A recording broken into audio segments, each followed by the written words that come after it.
football, there are moments that feel almost supernatural, but footballers play as if they can't put a foot wrong. It's not just the Messis and Ronaldos of the world who tap into this. Players like Andre Arshavin and Lucas Moura have also taken advantage of it, delivering some unforgettable performances.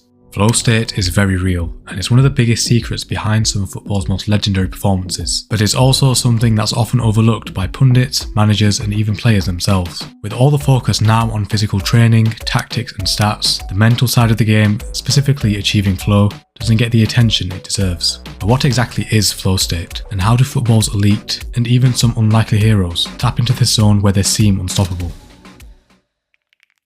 To answer the first question, flow was a term created by a Hungarian-American psychologist. It describes that feeling when you're fully immersed in an activity, completely focused, losing track of time and performing at your absolute best. It's that sweet spot between being challenged but not overwhelmed, where everything just feels right and you're in the zone. Like flow state, you've probably also heard the phrase locked in or peaking before. Although it's sometimes used as a joke, there is still real science behind it. When someone hits their optimal state, their brain stops overthinking and just acts off of pure reaction. They don't need to think about the next move because their brain and body are completely in sync. Faster decisions, sharper focus and complete confidence. For footballers, this is what separates the good from the elite. But how does this actually look on the pitch? We see it regularly from players at the top, those who seem to enter into the zone game after game.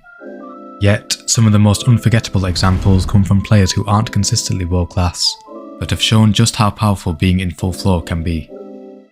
Andre Arshavin wasn't the kind of player you'd expect to be mentioned alongside legends, but for one night at Anfield, he was untouchable. Liverpool were chasing a Premier League title and Arshavin was chasing history. In a game that ended up being an instant Premier League classic, Arshavin stepped into pure flow state and delivered 4 clinical goals. His touch, his timing, his precision, everything was perfect. He wasn't just playing well, it felt like the game was bending to his will. Arshavin's performance was one for the history books, but he's not the only player to produce a stunning display away from home. Lucas Moura is another player who locked in when it mattered most. Tottenham were dead and buried in the Champions League semi-final. Ajax had all but secured their spot in the final. De Ligt is in there and steers in the header. And Ziyech is that only way back. But then, Lucas Moura happened. 3 goals, each one as unlikely as the next. At the time, Moura wasn't even a consistent starter for Spurs, but in those 45 minutes, he reached a different level. Every chance he took ended in the back of the net and he had secured Tottenham's place in the Champions League final. They're sliding, it's in! Lucas Moura with the hat-trick goal! Spurs are going to the Champions League final!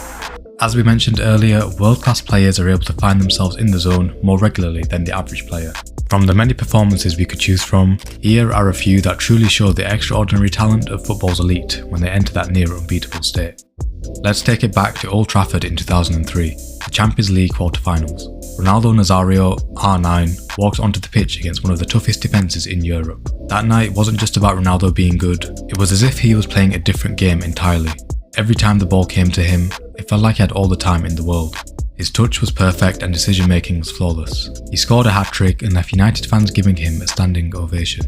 Although Real Madrid lost the game 4-3, they still won 6-5 in aggregate and proceeded to the next round. This performance is still talked about to this day, an iconic game that showcased just how unstoppable R9 could be when he hit his optimal state. Ronaldo's mastery that night left fans in awe, but if there's one player who seems to live in flow state, it's Lionel Messi. Lionel Messi in flow state is basically football in poetry. We see him hit this level so often that we almost take it for granted, but his 4-goal demolition of Arsenal in the 2010 Champions League quarter-finals is a perfect example. Arsenal thought they had the upper hand with an early lead, but Messi had other plans. Not only did he score 4 goals, but he made it look easy. His dribbling was unstoppable, his passes were perfectly weighted, and every bounce of the ball seemed to go his way. He simply never looked like missing. From playing a high line to a low block, to constant pressing and rough challenges, nothing Arsenal did to stop Messi worked. At only age 22, this was the performance that announced Messi to the world and entered him into the GOAT conversations. Cristiano Ronaldo is of course another player who hits flow state regularly, but the way he does it has evolved over time. Early in his career, it was more about flair in his performances. In a high-stakes El Clasico in 2012, with the scoreline at 1-1, Ronaldo scored the winning goal and delivered the iconic Karma celebration, showing he was in full control. His goal helped Real Madrid secure an important victory in the La Liga title race that they went on to win. In 2019, we saw a more mature version of Ronaldo locking in. Juventus were down 2-0 in the Champions League against Atletico Madrid. They needed a miracle to advance. Ronaldo was constantly being mocked by Atletico fans before the match, but in one of the biggest moments of his career, he stepped up, scored a hat-trick and single-handedly sent Juventus to the next round. Just as Ronaldo has evolved his game over time, Neymar has shown time and again that he can rise to the occasion. When Neymar hits his flow, it's football at its most aesthetic. As seen in Barcelona's 6-1 comeback against PSG in 2017. Barcelona needed a miracle to overturn a 4-0 deficit and Neymar stepped up. He was everywhere. He scored twice. Neymar hits it. Oh, what a goal! Neymar steps up. It's in the net! Assisted the final goal in injury time. Left foot and plays it to the box. It's in the net! It's in the net! It's in... And orchestrated the greatest comeback in Champions League history. When Neymar is peaking, it's like watching a street footballer play with total freedom. It's unpredictable and fearless. That night, it was like Neymar was writing his own script, and PSG didn't have a clue how to stop him. So why doesn't flow state get more attention in football? The simple answer: you can't see it. Stats can tell you how many goals were scored, how fast a player ran, or how many passes were completed. But flow, that's all happening inside the player's mind. And because it's invisible, it's often ignored. For players like Arshavin and Moura, whose careers were defined by flashes of brilliance rather than consistent dominance, their moments in the zone might be overlooked or dismissed as anomalies.